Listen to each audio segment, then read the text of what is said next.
Praise the lord. ప్రభు అయిన యేసుక్రీస్తు నామములో మీ అందరికీ నా హృదయపూర్వకమైన వందనాలు తెలియజేస్తా ఉంటున్నాను. ప్రార్థన చేసుకుని ప్రతిదినము ప్రభుతో ఈ యొక్క కార్యక్రమంలోకి వెళ్దాం. తలలోంచుకుందాం, కళ్ళు మూసుకుందాం. పరిశుద్ధులైన తండ్రి, ప్రేమ కలిగిన మా దేవ, మరొక దినాన మమ్మల్ని సజీవులుగా లేపి మీ పాదాల దగ్గర మమ్మల్ని ఈ రీతిగా సమకూర్చి ఆయన ఈ సమయాన్ని మాకు ఆశీర్వాదకరంగా మార్చబోతున్నందుకై మీకు వందనాలు చెల్లిస్తాం. అయ్యా దేవానైనా మీరే మీ మెల్లనైన స్వరంతో మాతో మాట్లాడమని వేడుకుంటున్నాం. యేసుక్రీస్తు నామములో ప్రార్థించి వేడుకుంటున్నాం తండ్రి, ఆమేన్. ఈ ఉదయకాల సమయంలో ఒక మాట మనము ఆలోచన చేయవలసిన వారంగా ఉన్నాం.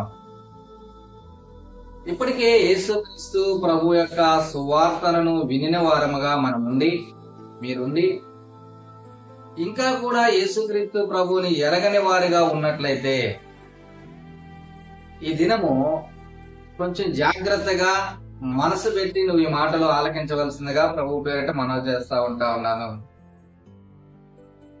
ఎందుకు అంటే మన యవనేచ్ఛలను బట్టి లేదా మన శరీరం యొక్క కోరికలను బట్టి, మన ఆలోచనలను బట్టి మనం ఈ లోకంలో మన ఇష్టం వచ్చినట్లుగా మనం బ్రతుకుతా ఉన్నాం, మనం జీవిస్తా ఉన్నాం.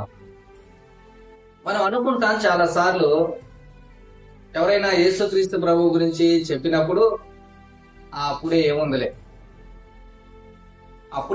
నాకు ఇంకా చాలా వయసు ఉంది కదా, ఈ లోకము కొద్దిగా నేను అనుభవించిన తర్వాత చూద్దాం, తర్వాత ఆలోచన చేద్దాం యేసు ప్రభు గురించి, తర్వాత ఆలోచన చేద్దాం పరలోకం గురించి అని మనం అనుకుంటా ఉంటాం. సో అందుకనే ఈ ఉదయకాల సమయంలో అలాంటి ఆలోచన కలిగిన వ్యక్తిగా ఒకవేళ నువ్వు ఉన్నట్లయితే కొంచెం జాగ్రత్తగా ఈ మాటలు ఆలకించాలి.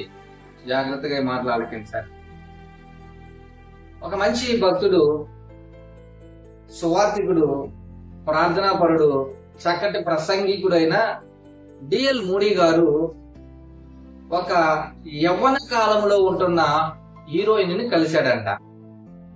ఆమెతో మాట్లాడాలని, ఆమెకు యేసుక్రీస్తు ప్రభు గురించి సువార్త ప్రకటించాలని ఆయన ఆమెను కలిస్తే ఆమె కూడా చాలా సంతోషంగా ఆయనను ఆహ్వానించింది. ఇద్దరు అలాగా మాట్లాడుతూ ఉన్నప్పుడు ఆయన అన్నాడంట, అమ్మ, యేసుక్రీస్తు ప్రభు నందు విశ్వాసం ఉంచు, ఆయన ఎదుట నీ పాపాలు ఒప్పుకో, ఆయన నిన్ను క్షమించి నీకు పరలోకమును ప్రసాదిస్తాడు అని చాలా సింపుల్ గా ఆయన ఆమెతో అంటే ఆమె అన్నదంట, అయ్యా మీరు చాలా బాగా చెప్పారు, మంచిగా చెప్పారు, అయితే నేను ఇప్పుడిప్పుడే సినీ ఫీల్డ్లోకి వచ్చాను, నేను ఇప్పుడే యవ్వన కాలంలో ఉన్నాను, నా ముందు చాలా భవిష్యత్తు ఉంది, చాలా అవకాశాలు నా కోసం ఎదురు చూస్తా ఉన్నాయి, ఇప్పుడు మాత్రమే నేను అనేక మందిని ఆకర్షించగలను, అనేక మందిని మెప్పించగలను, నా అందం చేతనైనా, అభినయం చేతనైనా, నటన చేతనైనా ఇప్పుడైతే నేను అందరిని మెప్పించగలను, ఆకర్షించగలను. కాబట్టి కొన్ని దినాలు యేసుక్రీస్తు ప్రభు, పరలోకము అన్న ఈ అంశాలను నేను పక్కన పెట్టాలనుకుంటా ఉన్నాను, దాని తర్వాత నేను ఆలోచన చేస్తాను అని అన్నదంట. అప్పటికే ఆమె మాటలు మాట్లాడుతూ డిఎల్ మూడీ గారికి కాఫీ ఇచ్చిందంట తాగమని. సో ఆయన తాగుతూ ఆమె చెబుతున్న మాటలు వింటా ఉన్నాడు. సో సగం కాఫీ తాగిన తర్వాత ఆ కాఫీ కప్పు తీసి టేబుల్ మీద పెట్టి, అమ్మ, ఈ సగం కప్పు కాఫీ నువ్వు తాగేయమ్మా అని అన్నాడంట. ఆమెకు చాలా చిరాకు వచ్చిందంట, కోపం వచ్చిందంట. ఏంటండి ఇది, నువ్వు సగం తాగిన ఎంగిలి కాఫీని మళ్ళా నన్ను తాగమంటున్నారేంటి, ఎందుకు మీరు ఇలా మాట్లాడుతా ఉన్నారు, ఎందుకు మీరు ఇలా చెప్పారు అని కొంచెం కోపంగా ఆయనను అడిగితే ఆయన అన్నాడంట, మరి సగం నేను తాగిన ఎంగిలి కాఫీని నువ్వు ఏ విధంగా అయితే వద్దంటున్నావు, అలాగే ఈ లోకంలో నీ సమయాన్ని, నీ డబ్బుని, నీ అందాన్ని, నీ శరీరాన్ని, నీకున్న తలాంతుల్ని అన్నింటినీ కూడా నీ ఇష్టం వచ్చినట్టుగా నువ్వు ఉపయోగించుకొని వాడుకొని దాని తర్వాత యేసుక్రీస్తు ప్రభు దగ్గరకు వస్తే అప్పుడు ఆయన నువ్వు ఎలాగైతే ఈ కాఫీని వద్దన్నావో అలాగ ఆయన వద్దంటే ఏం చేస్తావమ్మా అని అన్నాడట. జవాబు ఏం చెప్పాలో అర్థం కాలేదు. జవాబు ఏం చెప్పాలో అర్థం కాక పశ్చాత్తాపంతో ఆడే దేవుని దగ్గర తన యొక్క పాపాలను ఒప్పుకొని మారు మనసు పొందినట్లుగా మరి వింటా ఉన్నాము. ఈ ఉదయకాల సమయం మాట వింటున్న ప్రియ సహోదరుడా సహోదరి, ఒకవేళ నూగటి ఆలోచనలతో ఉన్నావేమో. నేను యవన కాలంలో ఉంటా ఉన్నాను, లేకపోతే మధ్య వయస్సులో నేను ఉంటా ఉన్నాను, నేను ఇంకా అనుభవించాల్సింది చాలా ఉంది, చూడవలసినటువంటి చాలా ఉన్నాయి, సో ఎంత అయిపోయిన తర్వాత చూద్దాంలే యేసుక్రీస్తు ప్రభు గురించి అనుకుంటున్నావా? చాలా తప్పుడు అభిప్రాయంలో నువ్వు ఉంటా ఉన్నావు. చాలా తప్పుడు అభిప్రాయంలో ఉంటా ఉన్నావు. ప్రసంగి గ్రంథంలో ఒక మాట మనం చదవచ్చు. ప్రసంగి గ్రంథము 12వ అధ్యాయము 2వ వచనం. ఈ మాట చూద్దాము. తేజస్సునకును సూర్యచంద్ర నక్షత్రములకును చీకటి కమ్మక ముందే, వాన వెలిసిన తర్వాత మేఘములు మరలా రాకముందే, నీ బాల్య దినముల యందు సృష్టికర్తను స్మరణకు తెచ్చుకొనుము.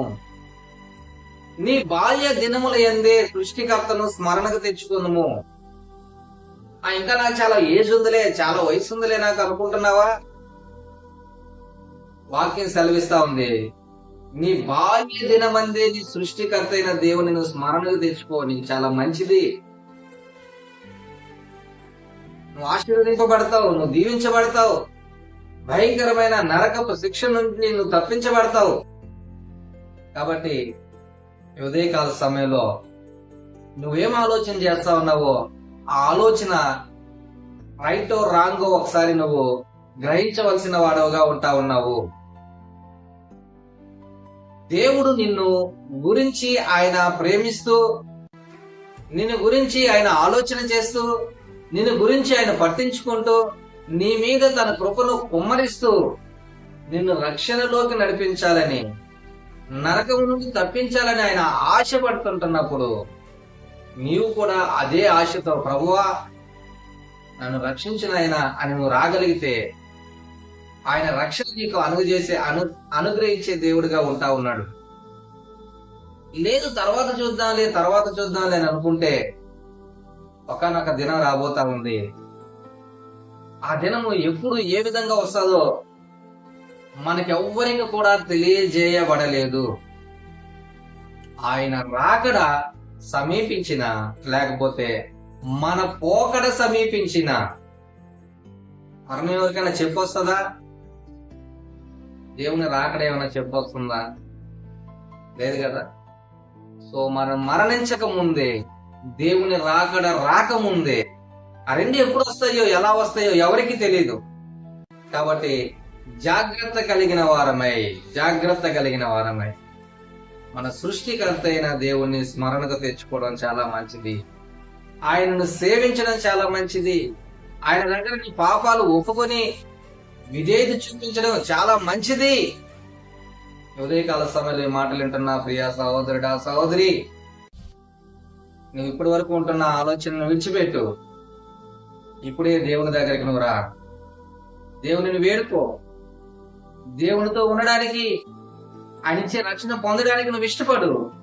దేవుడు నీకు మేలు చేస్తాడు. దేవుడు నిన్ను ఆశీర్వదిస్తాడు. నీ పాపములను క్షమించి, సమస్త దుర్నీతులను నిన్ను తప్పించి, పరలోక రాజ్యమునకు నిన్ను అర్హురాలుగా చేస్తాడు. ఆయన సొంత కుమార్తెగా నిన్ను స్వీకరించడానికి ఇష్టపడుతున్న దేవుడిగా ఉంటా ఉన్నాడు. కాబట్టి నువ్వు అంగీకరించినట్లయితే, నువ్వు ఒప్పుకున్నట్లయితే ఆయన పాదాల దగ్గర ఈ రీతిగా అడుగు. చిన్న ప్రార్థన చేయి. ప్రభువా, ఇదిగో ఈ సమయంలోనే నేను నిన్ను ఎరగడానికి నువ్వు నాకు ఇచ్చిన అవకాశాన్ని బట్టి వందనాలు. నా హృదయంలోకి రాయ్యా, నా పాపాలు క్షమించు ప్రభువా, నన్ను రక్షించిన నన్ను చిన్న ప్రార్థన చేయి. దేవుడు సహాయం చేస్తాడు. దేవుడి మాటలను దీవించిన గాక. తనలో వంచుదాం, ప్రార్థన చేసుకున్నాం. పరిశుద్ధులైన తండ్రి, ప్రేమ కలిగిన మా దేవా, నీ వందనాలు. దేవా, దుర్దినములు రాకముందే నాయనా మేము మిమ్మల్ని ఎరగాలని నీ లేఖనాలు సెలవిస్తా ఉంటాము. ఇదిగో ప్రభువా, మా బాల్య దినములందే మిమ్మల్ని స్మరణ తెచ్చుకోవాలని లేఖనాలు సెలవిస్తా ఉంటుంది. మీరు మాట్లాడిన దేవుడిగా ఉంటా ఉన్నారు. ఎవరైతే నాయనా ఇప్పటి వరకు నిర్లక్ష్యంగా ఉంది, ఇప్పుడు ప్రభువా నేను నిన్ను తెలుసుకోవాలనుకుంటున్నాను, అయ్యా నేను నిన్ను ఎరగలేకపోతున్నాను, నిన్న హృదయంలో చేర్చుకోలేకపోతున్నానని ఆశపడి ప్రార్థన చేసిన వారిగా ఉంటున్నారు. వారికి దేవుడు గాను రక్షకుడు గాను ఆయన మీరు వారి హృదయంలో దేవునైనా మీరు ఉండమని, వారి జీవితాలు బాగు చేయమని, వారిని ఆశీర్వదించమని యేసు క్రీస్తు నామములో ప్రార్థించి వేడుకున్నాను తండ్రి. ఆమేన్. God bless you.